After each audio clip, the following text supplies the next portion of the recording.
Hello friend, আজ সকালে উঠেই চলে এসেছি তোমাদের সাথে একটা মিনি ব্লগ নিয়ে।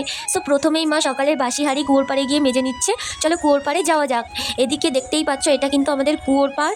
সো মা প্রথমেই বালতিতে জল ভরে নিচ্ছে, কেননা আমাদের বাড়ির কয়েকটা প্রাণীকে এখন কিছু খাবার দেবে তাই। বন্ধুরা জানো, আমি কিছুদিন আগে যে ড্রাগন গাছটা বুনেছিলাম ওখানে ছোট ছোট কিন্তু ডাল বেরিয়েছে, এই দেখো। আর পাশেই রয়েছে আমার বাবার আনা চন্দ্রমল্লিকা গাছ। বন্ধুরা তোমরা দেখে বলো তো এটা কি গাছ? আমিই বলে দিচ্ছি, এটা হচ্ছে লঙ্কা ফুলের গাছ। আজ সকালে কিন্তু প্রচুর বৃষ্টি হয়েছিল, দেখো চারপাশে জল জমে গেছে। আর এই দেখো বন্ধুরা, আমাদের অর্ধেক তোলা ছাদ, যেটা পুরোপুরি আর কমপ্লিট করতে পারিনি। আর এই রুমটায় আমরা থাকি। এটা হচ্ছে আমাদের রান্নাঘরের রুম। দুটো রুম আছে, একটা ডিনার রুম, একটা রান্নার রুম।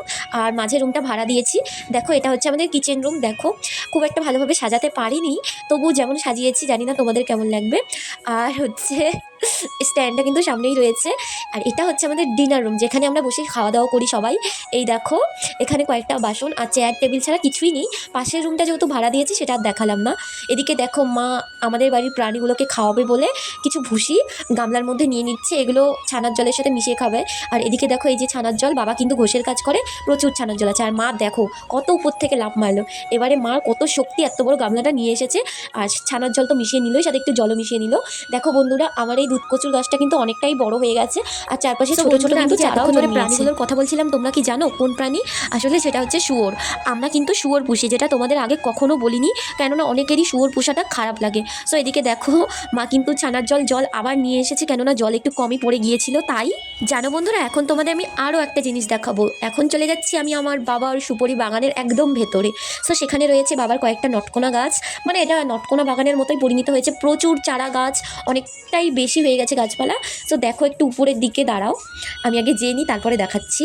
এই দেখো উপরের দিকে, এবছর আমি ভাবতেই পারিনি যে এত পরিমাণে নটকা ধরবে গাছে। এই দেখো তোমাদের জুম করে দেখাচ্ছি, একটু দেখো প্রচুর নটকা ধরেছে। এখানে মাত্র 3টে গাছেই নটকা ধরে, তাছাড়া সব ছোট। আর যেগুলো আছে সেগুলোতে কিন্তু আর নটকা ধরে না। আর বন্ধুরা তোমরা কে কে নটকা খেতে খুব পছন্দ করো অবশ্যই কিন্তু কমেন্টে জানিয়ে দেবে। আর দেখো বন্ধুরা, মা কিন্তু এই যে খাবার রেডি হয়ে গেছে, এবারে শুয়োর মশাইদের খেতে দিতে যাচ্ছে। যেহেতু জঙ্গলের ভেতরে আমাদের আরেকটা শুয়োর বাঁধা আছে, প্রথমে সেখানেই কিন্তু মা খেতে দিতে যাচ্ছে। তাদের খুব খিদেও পেয়েছে, কেননা সেই রাত্রেবেলা খেয়েছে, এখনও তো তাদের খাবার দিতে হবে তাই না। এই দেখো মা দিচ্ছে, মা কিন্তু সবগুলো শুয়োরকে প্রতিদিন খাবার দেয়। তোমরা হয়তো দেখতেই পাচ্ছ এই ছোট্ট সাদা ফুলের গাছটায় প্রচুর পরিমাণে সাদা ফুল ধরেছে, মানে একটা গাছ নয়, এই পুরো বাগানটাই সাদা ফুল গাছে কিন্তু ভর্তি। বন্ধুরা দাঁড়াও, তোমাদের আমি আরও একটা জিনিস দেখাবো। বলো তো বন্ধুরা এটা কি গাছ?